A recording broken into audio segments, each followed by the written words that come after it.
اور تمہیں مدینے کی گلی کا واقعہ سنا۔ ایک عورت ہے، مسجد نبوی میں نماز پڑھنے جاتی ہے۔ یہ حضرت عمر کے دور خلافت کی کہانی ہے۔ تو ایک نوجوان راستہ روک کے کھڑا ہو جاتا ہے۔ ایک دن اس عورت نے رک کر کے کہا کہ میں کتنے دنوں سے دیکھ رہی ہوں کہ تم میرے راستے میں مزاحم ہوتے ہو، کیا ماجرا ہے؟ اس نے کھل کے بات کی کہ میں تیرا چاہنے والا ہوں اور تجھے حاصل کرنا میری زندگی کی معراج ہے، اور تیرے لیے آسمان سے تارے بھی توڑنے پڑے تو گریز نہیں کروں گا۔ اس نے کہا اچھا، میری ایک شرط ہے۔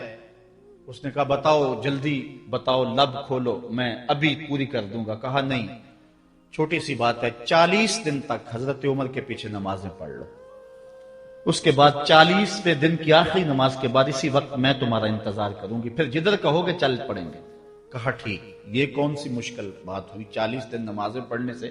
اگر تو مل جائے تو میرے لیے کون سا یہ مشکل معاملہ ہے۔ 40 دن حضرت عمر کے پیچھے نمازیں چلتی رہی، دل کی دنیا تبدیل ہوتی رہی۔ 40ویں دن کی آخری نماز کے بعد جب وہ نوجوان واپس پلٹنے لگا تو وہ لڑکی حسب وعدہ وہاں کھڑی تھی، لیکن اس نے دیکھا نہیں، یہ نظر جھکا کے گزر رہا ہے۔ اس نے کہا جانے والے توجہ کر، میں تیرے لیے کھڑی ہوں۔ کہا خیر سے کھڑی رہو۔ عمر نے دل کا تعلق رب سے جوڑ دیا۔ اگر میرے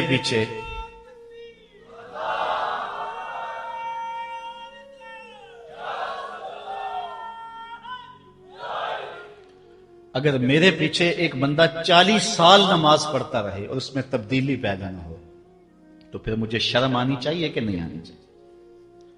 یار یہ تو میں ایک امام کی بات سنائی ہے، آؤ تمہیں دلی کے ایک مانگت کی کہانی سناؤں۔ دلی کی جامع مسجد کی سیڑھیوں پہ ایک مانگنے والا بیٹھا ہوا ہے۔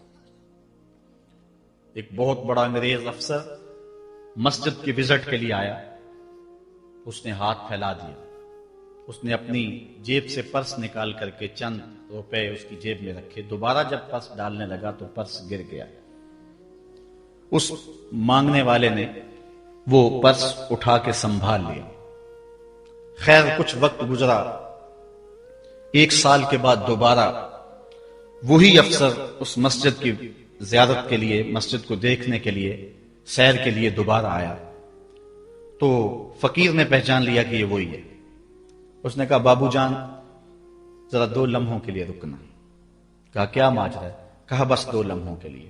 دوڑ کے گیا، اپنی کٹیا سے وہ پرس نکال کے لے آیا اور اس کے ہاتھ میں کہا کہ پچھلے سال آپ آئے تھے، آپ کا یہ پرس گر گیا تھا آپ کی جیب سے، میں ڈھونڈتا رہا لیکن آپ نہیں مل پائے، میں نے سنبھال کے رکھا تھا کہ شاید دوبارہ کبھی ملیں تو میں ان کو دے دوں گا۔ اس کی آنکھیں پھٹی کی پھٹی رہ گئی۔ اس نے کہا جو ٹگا ٹگا مانگ رہا ہے، اتنا قیمتی پرس اور اس میں اتنی رقم، تو آسودہ زندگی گزار سکتا تھا، تو یہ پرس واپس کیوں کر رہا ہے؟ اس نے کہا مانگنے کی بات اور ہے لیکن یہاں ماجرا اور ہے۔ اس نے کہا کیا ماجرا ہے؟ اس نے کہا کہ اگر تیرا پرس میں سنبھال لیتا، رکھ لیتا، کام آ جاتا، 4 دن کی زندگی عیش سے گزر جاتی، لیکن مسئلہ یہ نہیں ہے، مسئلہ یہ ہے تو عیسائی ہے اور میں حضور کا غلام ہوں۔ کل قیامت کے دن اگر تیرے نبی حضرت عیسیٰ نے میرے نبی کے سامنے شکایت لگا دی کہ آپ کے امتی نے میرے امتی کا پرس چرایا تھا، تو پھر میرے نبی کو تیرے نبی کے سامنے شرمندگی اٹھانی پڑے گی۔ تو میں مانگت ضرور ہوں، بے غیرت نہیں ہوں کہ اپنے نبی کو تیرے نبی کے سامنے شرمندہ کروں۔ یہ تو مانگتوں کی کہانی ہے، آج تو بادشاہ لوٹ رہے ہیں، آج تو پیٹ بھاری نہیں رہے ہیں اور ہم کہتے ہیں ٹکڑے ٹکڑے کر دیں گے، یہ زبانی دعوے ہیں، جمع خرچ ہیں۔ ایسا نہیں ہوگا، آؤ اپنے اندر تبدیلی پیدا کریں۔ ہم اپنی ماضی کی تاریخ پڑھتے ہیں تو حیرت زدہ ہو جاتے ہیں، لوگوں میں کتنی اخلاقی بلندی تھی، آج ہمارے اخلاق لٹ گئے، آج ہمارا کردار نہیں رہا، ہم مدینے کی گلی میں پھر دوبارہ چلتے ہیں۔ حضرت عمر رضی اللہ تعالیٰ عنہ کا دربار لگا ہے، ایک شخص کو پکڑ کر لوگ لے آتے ہیں کہ شخص نے ہمارے باپ کو قتل کر دیا۔ حضرت عمر رضی اللہ تعالیٰ عنہ نے پوچھا کیا ماجرا ہے بھائی؟ اس نے کہا جی واقعی میں ان کے باپ کا قاتل ہوں، لیکن میں نے قصداً قتل نہیں کیا، ہوا یہ کہ میں ایک مسافر ہوں، جا رہا تھا، راستے کے اندر سبز چراگاہ تھی، میرا اونٹ بھوکا تھا، اس چراگاہ میں داخل ہو گیا، اس کے بوڑھے باپ نے پتھر اٹھایا اور میرے اونٹ کو مارا، اس کی آنکھ نکل گئی، مجھے بڑا غصہ آیا، میں نے وہی پتھر اٹھا کر اس کے باپ کو دے مارا، لیکن وہ ایسے ٹکانے پہ لگا کہ اس کا باپ فوراً فوت ہو گیا۔ میرا قصد اور ارادہ نہیں تھا، لیکن بہرحال میں اس بات کا اقراری ہوں کہ میں نے اس کے باپ کو قتل کر دیا ہے۔ آپ جو حکم سنائیں میں اس کو قبول کروں گا، لیکن میں ایک مہلت مانگتا ہوں کہ میرے دوست، میرے بھائی کی کوئی رقم میرے ذمے ہے، میرے پاس اس نے امانت رکھی ہوئی ہے، اور وہ مجھے پتا ہے کہ میں نے کہاں چھپا کے رکھی ہوئی۔ اگر آپ فیصلہ کر دیتے اور میری گردن کاٹ دی جاتی ہے تو وہ امانت جو میں نے رکھی ہوئی ہے سنبھال کر کے، میرے علاوہ کوئی جانتا بھی نہیں ہے، تو وہ اس تک کون پہنچائے گا؟ اگر آپ مجھے 3 دن کی مہلت دے دیں تو میں جا کر کے اس کی امانت اس کو واپس کر کے پھر واپس آؤں گا، پھر یہ پھندا پھانسی کا میں اپنے گلے میں ڈلوانے کے لیے تیار ہوں گا۔ حضرت عمر رضی اللہ تعالیٰ عنہ نے فرمایا کہ کوئی شخص تیری ضمانت دے دے تو ہم تجھے چھٹی دینے کے لیے تیار ہیں۔ اس نے دائیں بائیں دیکھا، پورے مدینے میں اس کا کوئی شناسہ ہی نہیں تھا، واقف ہی نہیں تھا، ایک اجنبی شخص تھا۔ حضرت ابو ذر غفاری کھڑے ہو گئے، کہا حضرت عمر میں اس کی ضمانت دیتا ہوں۔ ضمانت دے دی گئی، وہ چلا گیا۔ تیسرے دن وعدے کا جو وقت تھا، لوگ جمع ہو گئے، دربار لگ گئے، ابھی تک آنے والا نہیں آیا۔ لوگوں نے کہا ابو ذر تو نے غلطی کی ہے، ایک اجنبی کی ضمانت دی اور ابھی تک وہ نہیں آیا، اور میاں صاحب فرماتے ہیں ایک بار جو پھائیں اڑ جاندے اور پھر کدی نہ پھنس دینے۔ ظاہر ہے وہ چلا گیا، واپس تو نہیں پلٹ کے آئے گا، اسے پتا ہے کہ آگے سیدھی سیدھی میری موت ہے، تو تم نے یہ کیا غلطی کی؟ خیر آپ نے فرمایا کہ اگر وہ نہ آیا تو یہ پھانسی کا پھندا میرے گلے میں ڈال لینا، لیکن بہرحال میں نے اس کی ضمانت دی۔ کچھ عرصہ بیتا کہ دور سے گرد و غبار اڑتا ہوا دکھائی دیا۔ جب صورت واضح ہوئی تو وہی شخص تھا۔ حضرت عمر فاروق رضی اللہ تعالیٰ عنہ کے دربار میں کھڑا ہو کہنے لگا حضرت کسی وجہ سے تاخیر سے پہنچا ہوں، معذرت چاہتا ہوں، اب جو حکم ہے پورا کیجیے۔ حضرت عمر رضی اللہ تعالیٰ عنہ اس کے پھانسی کے احکامات جاری کر چکے تھے۔ آپ نے فرمایا کہ ابو ذر یہ بتا کہ تو نے اس کی ضمانت کیسے دی جب تو اسے جانتا نہیں تھا؟ تو سنو حضرت ابو ذر غفاری نے کیا کہا۔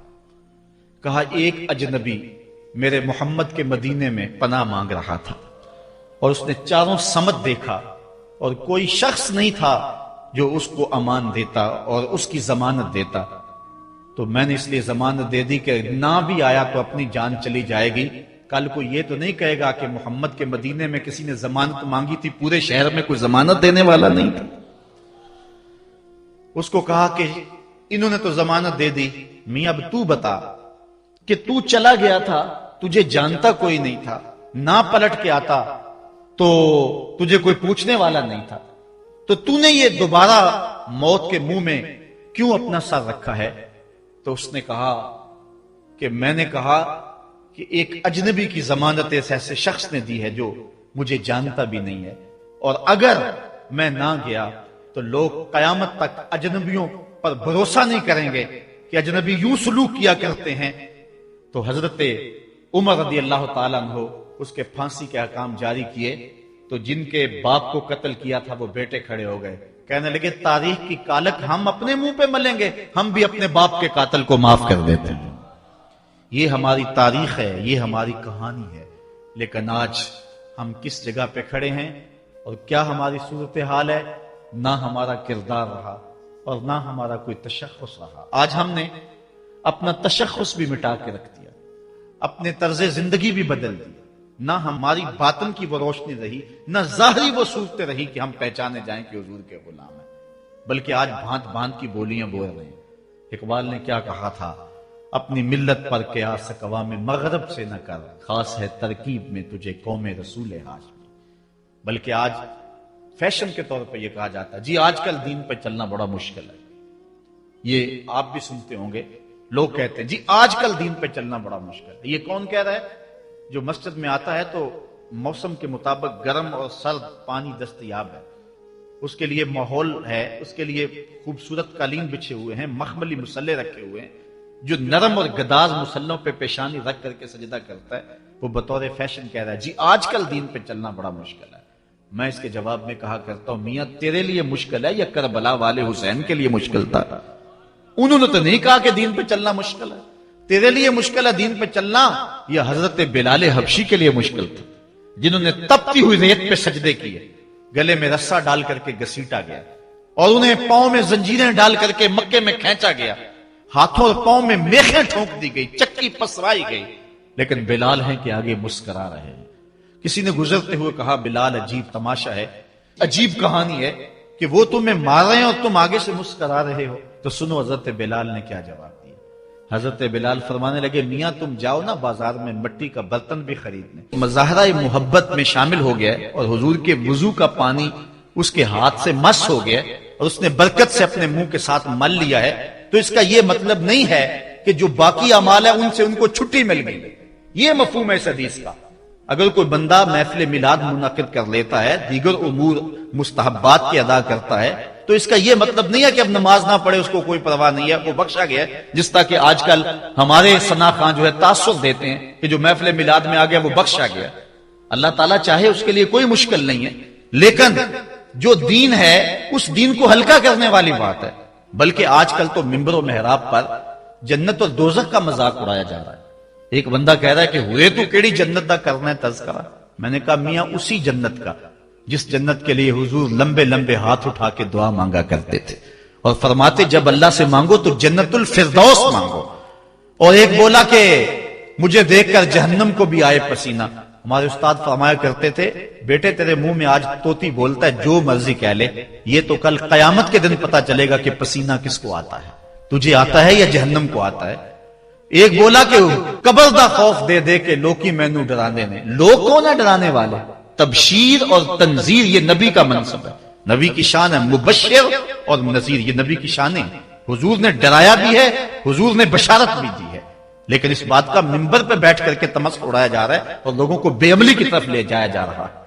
اس لیے آپ اس بات پہ غور کریں، اس بات پہ توجہ کریں. قیامت کے دن یہ لوگ کام نہیں آئیں گے، یہ پلہ چھڑا جائیں گے اور کہیں گے کہ جو ہے وہ ہم نے ان کو نہیں کہا تھا.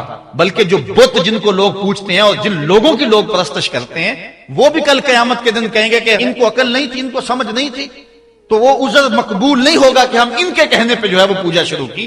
اس لیے اگر کوئی شخص تمہیں عمل سے بے رغبت کرنا چاہتا ہے اور تبشیر و تنذیر کو تمہاری نظر میں ہلکا کر دینا چاہتا ہے اور تم اس کے اس انداز سے عبادت کو ہلکا سمجھنے لگ جاتے ہو تو کل قیامت کے دن کوئی عذر مسموع نہیں ہوگا. اللہ نے عقل دی ہے، اللہ نے سمجھ دی ہے. اگر آج کوئی پیر کہتا ہے کہ اگر میرے مرید ہو گئے ہو تو تمہیں عمل کی ضرورت ہی کوئی نہیں ہے اور بندہ جو ہے اس کے لارے پہ عمل چھوڑ دیتا ہے تو اس کا یہ مطلب نہیں ہے کہ کل صرف پیر پہ ساری بات ڈال دی جائے گی اور وہ بچ جائے گا، وہ بھی ساتھ لگنا جائے گا.